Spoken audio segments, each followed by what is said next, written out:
प्रेम से बोलिए स्वामी जी महाराज की जय। आज के दैनिक सत्संग में सब बैठे हुए भाई बहनों का स्वागत है। और कहते हैं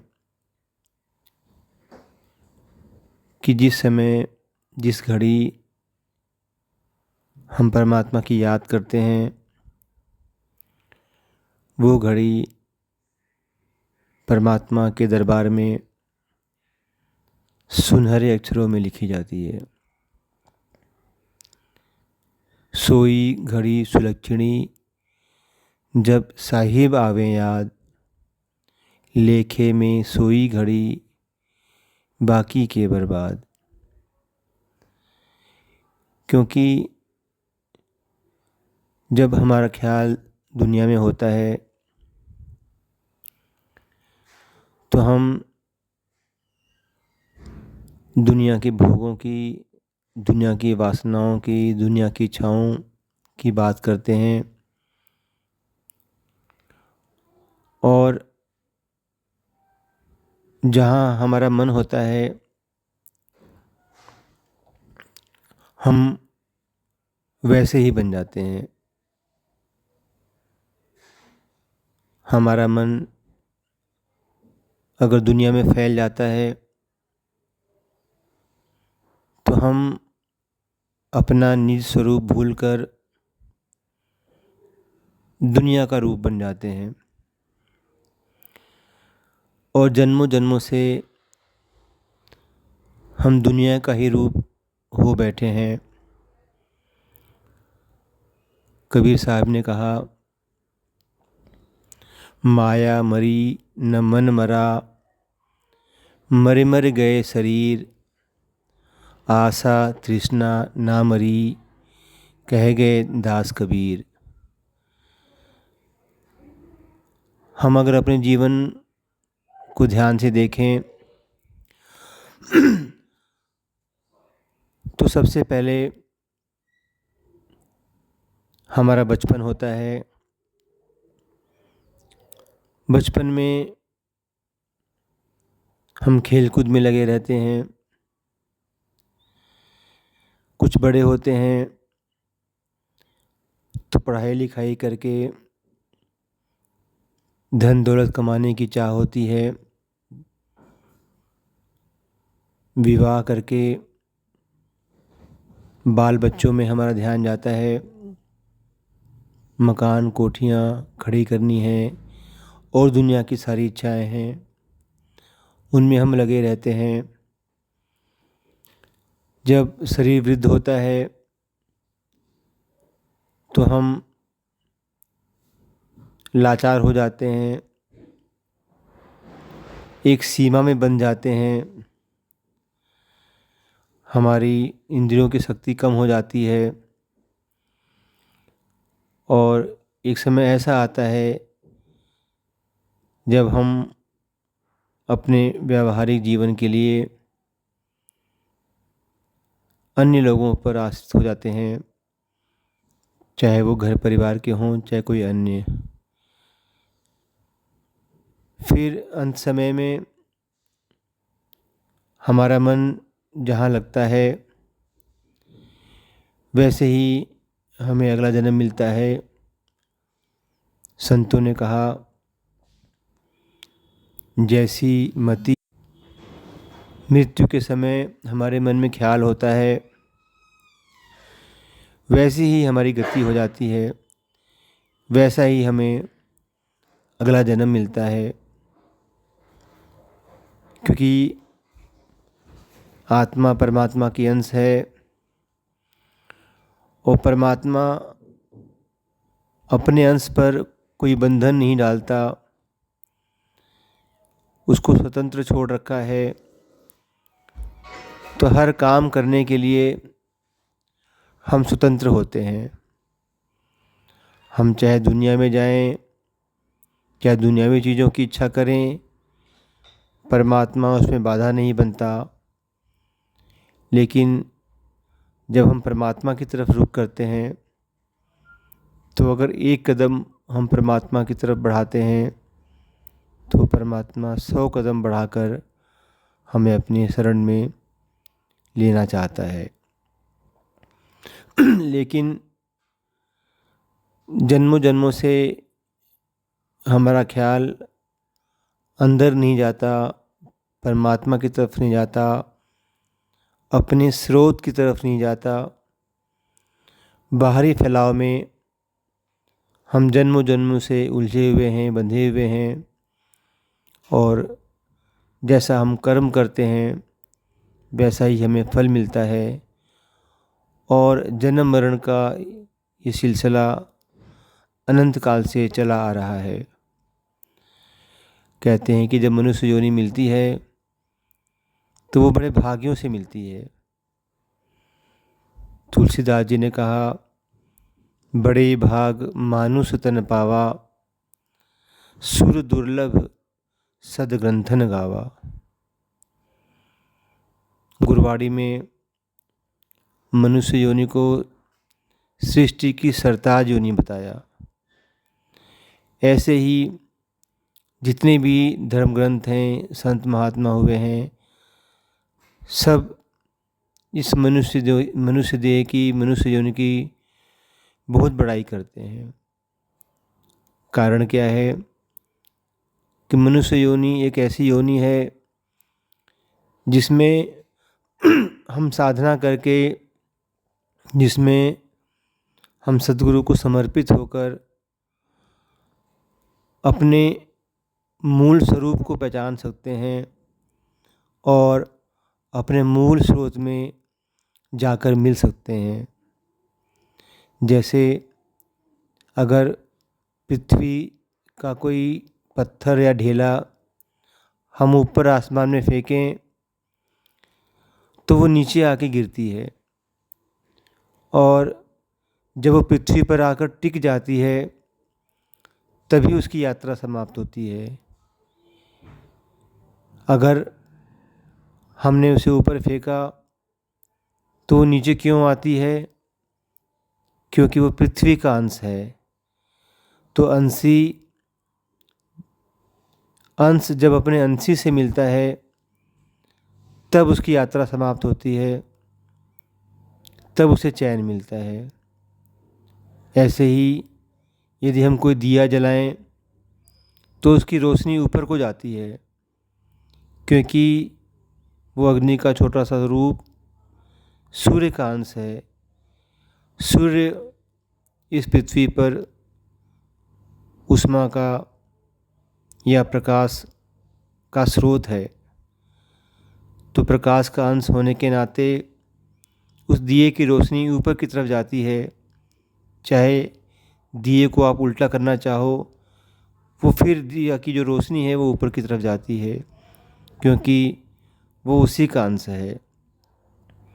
समुद्र है, समुद्र से जब सूर्य की ताप से जल ऊपर जाता है, बादल का रूप धारण करके जब वो पहाड़ों पर गिरता है तो फिर उसकी यात्रा शुरू हो जाती है, और पहाड़ों से गिरकर नदियों के रूप से वो पुनः समुद्र में जाकर मिलती है, तभी उसकी यात्रा समाप्त होती है।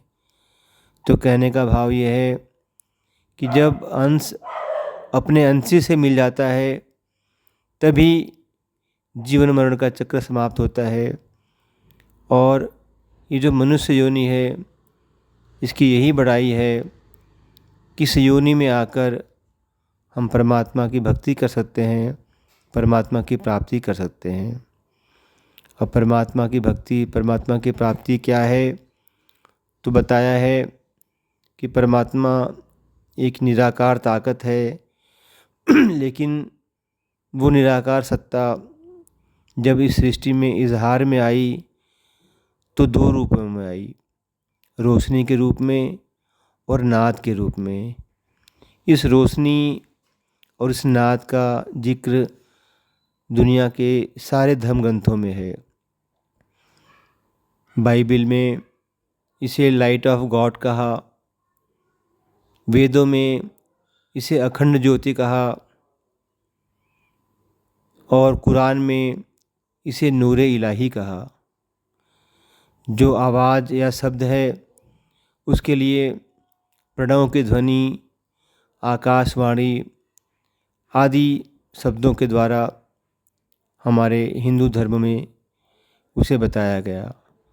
कुरान शरीफ में बांगे आसमानी या नदाए आसमानी बताया, आसमानों की आवाज़। ये आसमान क्या है? आसमान वो जगह है जिसे गगनमंडल भी कहते हैं। तो कहते हैं वो स्थान है जिसे 10वां द्वार बताया, ब्रह्मरंध्र बताया। इस शब्द को बाइबल में वर्ड बताया और बाइबल में आया in the beginning was the word, कि सृष्टि के आरंभ में वर्ड था, शब्द था। The word was with God, वो शब्द परमात्मा के साथ था। And the word was God, और वो शब्द ही परमात्मा था। अभी जिक्र आ रहा था 10वें द्वार का। तो जो परमात्मा ने जब ये सृष्टि बनाई तो अपने अंश को, जीवों को इस पृथ्वी पर भेजा।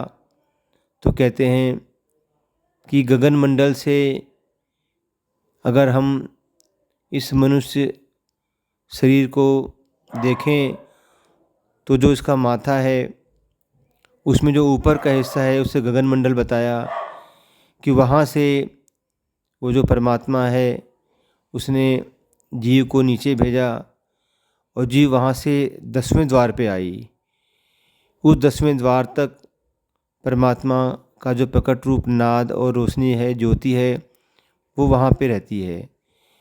जीव 10वें द्वार के बाद शरीर में आया, 9 द्वारों के माध्यम से ये संस्कारों में बंधा, विषयों में बंधा और दुनिया के संपर्क में आया। क्योंकि 80% संस्कार हम आँखों से ग्रहण करते हैं। आँखों से जो हम देखते हैं उसका बड़ा असर हमारे मन पर पड़ता है। तो जो आँखों का द्वार है उसके माध्यम से हमारा ख्याल, हमारी रूह, हमारी आत्मा बाहर भटकी, दुनिया में आई। ऐसे ही 2 कान के, 2 नाक के, 1 मुंह का और 2 नीचे, इन 9 द्वारों या 9 छेदों के माध्यम से जो हमारा ख्याल है वो बाहर जाता है। कहते हैं कि उस परमात्मा को पाने का तरीका क्या है? हिंदू धर्म में जिसे धर्म कहा, अंग्रेजी में उसे रिलीजन कहते हैं। री माने दोबारा, लीजन माने wind back to the source. यानी जब हम दोबारा अपने सोर्स से, अपने स्रोत से, अपने अंशी से मिल जाते हैं तो उसी को जो धर्म शास्त्र बताता है वही धर्म है, वही रिलीजन है। तो जब हम संत महात्मा से मिलते हैं इस मनुष्य योनि में आने के बाद में, तो वह हमें वो रास्ता बताता है कि कैसे हम अपने सोच से मिलें। तो जिस तरीके से हम इस संसार में आए और संसार से बाहर फैलाव में गए, तो हमें इस रास्ते को उल्टा करना पड़ेगा, उलट चले आसमानी। तो कहते हैं हमें अपने ख्याल को बाहर से अंदर लेना पड़ेगा। उसके लिए अपने गुरु के द्वारा बताए हुए मंत्र का जब हम मन ही मन जाप करते हैं, एकाग्र होकर बैठते हैं, तो हमारा शरीर शून्य होने लगता है और हमारे जो रूह है वो 9 द्वारों से खींच के ऊपर 10वें द्वार पे आती है। उस स्थान पर जहाँ पे मंदिर जब हम जाते हैं तो पंडित जी हमें टीका लगाते हैं, माताएं बहनें जहाँ बिंदी लगाती हैं, वो एक प्रतीक होता है कि यहाँ पे आपको ध्यान करना है। फिर मंदिर में जो ज्योति जलाई जाती है, दिए जलाए जाते हैं, जो घंटा बजाया जाता है, वो भी एक अंतर का प्रतीक होता है कि परमात्मा आवाज़ के रूप में है, परमात्मा रोशनी के रूप में है। और वो रोशनी और वो नाद इस ब्रह्मरंध्र में जाने पे ही सुनाई देता है। जब हमारी आत्मा शरीर से खींचकर ऊपर 10वें द्वार में पहुंचती है तो शरीर शून्य हो जाता है, शरीर खाली हो जाता है और हम इस शरीर को देखने वाले बन जाते हैं। तब वहाँ जाकर वो जो नाद है वो सतत धुनकारें दे रहा है, उसके हम संपर्क में आते हैं, तो वो जहाँ से आ रहा है, सचखंड से, परमात्मा के धाम से, उस जगह पर वो हमें ले जाता है। तो कहते हैं जब हम वहाँ पहुँचते हैं तो रास्ते में हमारे सारे आवरण उतरते जाते हैं, सारे मलावरण ख़त्म होते जाते हैं और हम अपने मूल स्रोत को पहचानने लगते हैं। जैसे कि एक बल्ब है, बल्ब के ऊपर अगर हम कपड़ों की परत लगाते जाएं तो एक समय ऐसा आएगा जब बल्ब की रोशनी बहुत हल्की हो जाती है। बल्ब में रोशनी होती है लेकिन परतों की वजह से वो रोशनी बाहर नहीं आ पाती। ऐसे ही आत्मा जो परमात्मा की अंश है, वो परमात्मा के समान ही पवित्र है, परमात्मा के समान ही चैतन्य है, परमात्मा के समान ही सतत आनंद में रहने वाली है, सच्चिदानंद स्वरूपा है। लेकिन इस आत्मा के ऊपर जो दुनिया के विकारों के मैलों के आवरण चढ़ जाते हैं, जब तक वो आवरण नष्ट नहीं होते, ख़त्म नहीं होते, तब तक हम अपने मूल स्वरूप को नहीं पहचान पाते। तो जब हम 10वें द्वार पे पहुंचते हैं और वहाँ से नाद और रोशनी के द्वारा हमारे ये आवरण नष्ट होने लगते हैं और हम अपने मूल स्वरूप में आ जाते हैं, जो कि हमारा रोशनी का स्वरूप है। और उसके बाद हमारी जो आत्मा है वो और यात्रा करके उस परमात्मा में लीन हो जाती है। तो इसी रास्ते को सिखाने के लिए, बताने के लिए संत महात्मा इस दुनिया में आते हैं। और हम सबका बहुत सौभाग्य है कि हमें ये रास्ता मिला।